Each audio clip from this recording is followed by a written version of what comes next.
Crawford, and welcome back to the Emmy Award-winning TV talk show right here on Ebru, Fresh Outlook. We are talking about religion and environmentalism, and we actually have a little news package to show you to set this all up. Take a look. It was the biggest of its kind in history. Hundreds of thousands of people in cities around the world marched to bring attention to the issue of climate change Sunday. In New York, some 310,000 people walked through the streets of Manhattan holding signs and chanting slogans. The people, united, will never be divided. Because we're at a very unique point in history in which we can actually tackle this problem right now and get ahead of it rather than wait another 15 years and let it overtake us. From Melbourne to Paris, in more than 160 cities, protesters said their aim is a world run entirely on clean energy. Some 120 leaders plan to meet Tuesday at the United Nations in New York for a summit on climate change. It includes talks on ways to lower greenhouse gas emissions in 200 countries.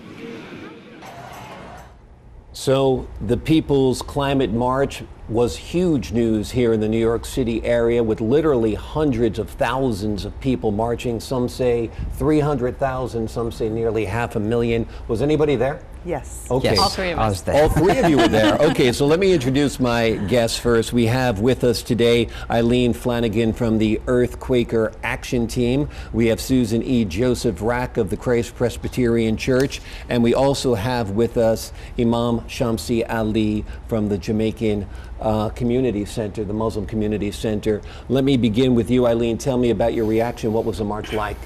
Let's give everybody 30 seconds to go round robin. It was awesome. It was at least 400,000 people. There were many Quakers there marching with people of faith and also supporting the frontline struggles against extreme energy extraction. We went out a day early, actually, to have our own action in New York. It was terrific. Which was just the religious leaders? No, this was my group, Earthquaker Action gotcha. Team, went up a day early, but we'll come back to that. Okay. Imam Ali, tell me about... As an interfaith activist, I think it gives me an immense happiness on that day to see people have this as a ground to connect to one another. The Jews, Christians, Hindus, Buddhists came together. As the Muslims, I had a chance in the beginning to chant the Holy Quran, and I was chanting chapter number 55 of the Holy Quran that talk about the balance in our life, including in our nature. So I was so happy to see such tremendously big group of people come out in support of this. And Susan, your reaction? I was amazed and so encouraged to see religious folks who have, had many controversies stand together on this issue. And I was particularly tickled that there was an atheist contingent that chose to walk with the faith and spirit communities, just to make the point that your belief in God is irrelevant to being a human being on this planet when it comes to good stewardship of creation. Well, I would think having a healthy planet is the one goal that every religion could agree upon, that we need clean air, we need clean water, we need renewable, sustainable energy, or life as we know it will cease to exist. Tell me, Eileen, a little bit about how you see the role of religion and environmentalism. Well, in my Quaker faith, we believe that there's that of God in every person. And so in addition to the instruction to care for creation, we also have to care for one another. And right now, the people who suffer the worst from environmental destruction and climate change are not the people responsible for that. So it's really a justice issue that goes to the heart of our faith, that the people who are dying already from climate change live in Africa, the Pacific Islands, South Asia. And this pertains to some of your work with your Earthquaker Action Team, correct? That's correct. Tell me about that. What does that work involve? So there are a lot of Quakers involved in different levels, greening our congregations, writing letters to Congress. Our group is focused on using nonviolent direct action to challenge the corporations that are profiting from climate destruction. The worship of manna is the only faith that doesn't agree. That protecting creation is so important. So we use tactics like civil disobedience or other kinds of protest, fasting, marching, in order to challenge, right now our campaign is against PNC Bank, which is one of the prime funders of mountaintop removal coal mining. They claim to be a green bank, but they invest in a practice that causes cancer and birth defects in Appalachia, and it's a prime contributor of climate change. And that's a perfect segue to talk to Imam Ali, because we are told that the hardest hit nations are the poorest nations of this world. And you come from Indonesia, Sure. and it's a poor nation, and has suffered from perhaps some of the effects of climate change already. Just a few weeks ago, I was in Indonesia, particularly in Papua, where Freeport are there, Freeport company. And I can see how the native Indonesians live in a very poor situation while people are enjoying taking the resources from these people. And as an Indonesian, I'm very sad, and as a religious person, I'm also very sad, because when you talk about khilafah, caliphate, this is what the meaning of caliphate. It is protecting God's creations, not damaging the creation of God. And that's why every human being in Islam, man and woman, must be the Khalifa of God. Means someone who is taking care of this creation of God. And that is the meaning of Khilafah, basically. It's not about to become a leader or president or a king and destroying others, as ISIS claims. The Khilafah means that you are representing God to take care of His creation here in this universe. And our climate is one of this. It's very important, taking care. A balance in life is very important. Water is considered a source of life in Islam, and I think we are facing a tremendous challenge in terms of clean water, especially in Africa and Asia. So I think we are going to be responsible to our Creator.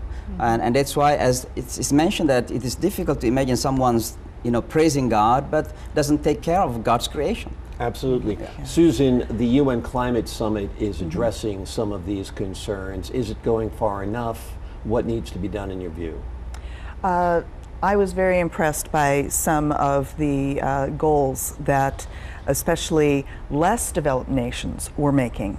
I was disappointed in that I don't think the United States is being specific enough or going far enough, whereas we are huge contributors to the climate change problem with our use and dependence on fossil fuels.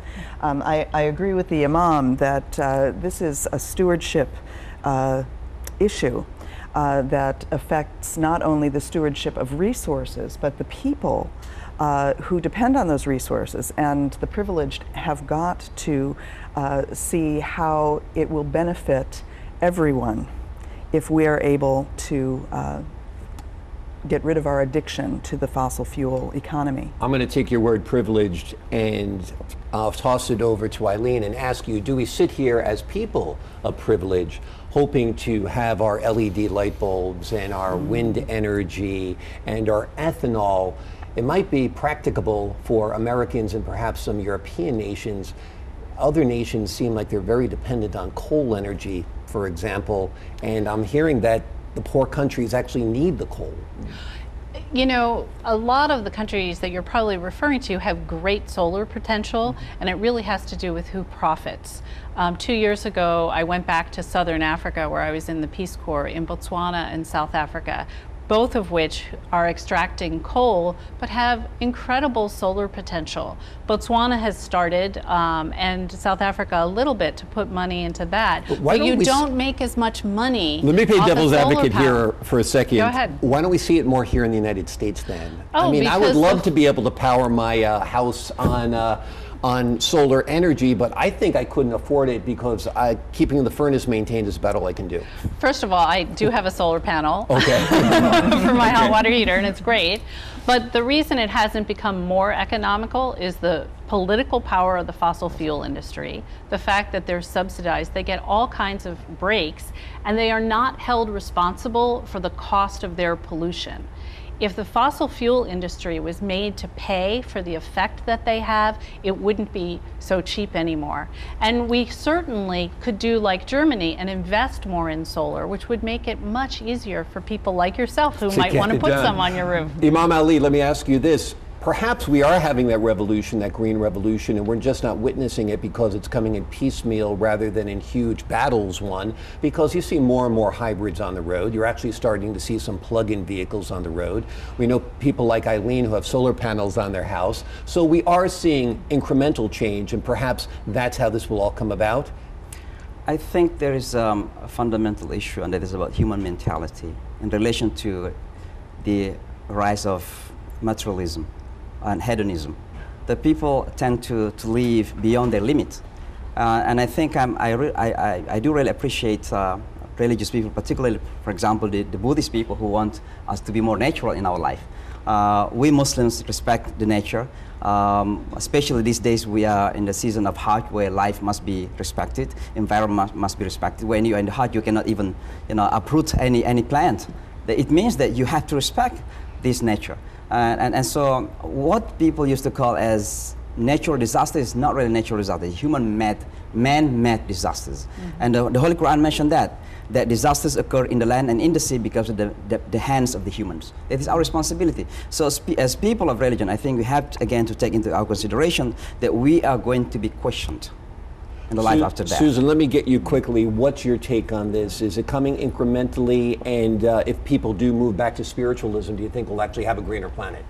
I think it's an incredibly important role for faith communities to take at this time.